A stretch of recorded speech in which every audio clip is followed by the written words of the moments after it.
Take a break from your busy schedule and join Harold Sala for Guidelines for Living. Have you ever had one of those days when you were tired and discouraged and felt like quitting? It can happen to anybody. Some people never fully recover from those low times and sometimes make decisions that destroy their futures.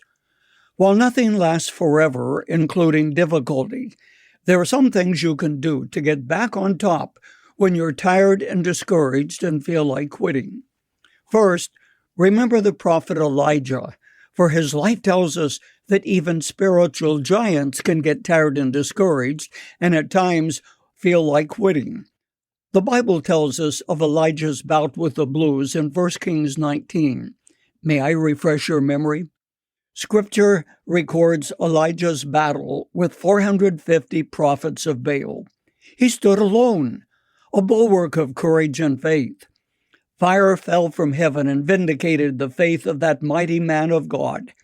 However, the next day, Elijah didn't make a very good show. He was physically tired, and his weariness gave way to discouragement. In fact, he couldn't even handle one woman, a godless queen by the name of Jezebel. Confronted by her, the prophet ran for his life and told God he was ready to quit. The life of Elijah tells us that there is a relationship between the physical, the emotional, and the spiritual. When Elijah became tired and discouraged, he forgot some pretty important things, just as you may have done. He forgot how God had met him in bygone days, how God sent ravens to feed him at Cherith, how God sent him to Zarephath, where he miraculously brought the widow's son back to life. He forgot how God consumed the false prophets with fire. And it is possible that you too have forgotten some pretty important answers to prayer in your life. When Elijah was tired and discouraged, he ran as far as he could and then crawled into a cave. There God found him and the fireworks started. First came a wind, then an earthquake.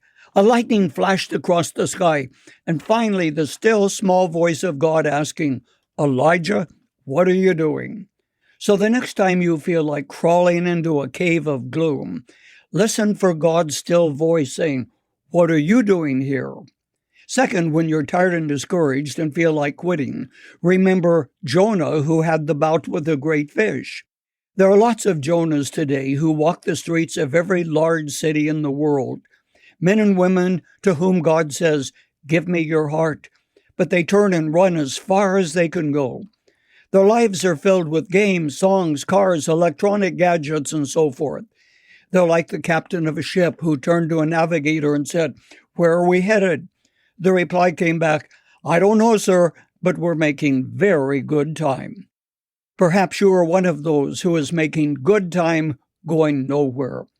Jonah's life tells us real happiness comes only by doing the will of God.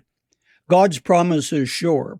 They who wait upon the Lord will renew their strength. They will mount up with wings as eagles. They will run and not be weary, walk and not faint.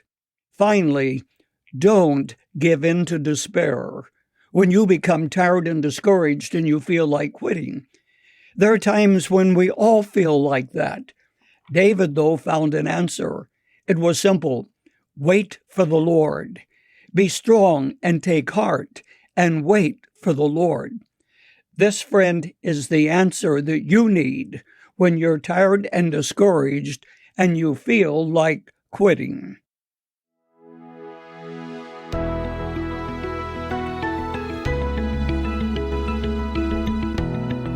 You've just heard Guidelines for Living. For more practical and inspirational messages, visit guidelines.org. If you find our devotionals helpful and would like to share them with others, consider supporting our ministry with a donation. Again, that's guidelines.org. Thanks for listening to Guidelines for Living.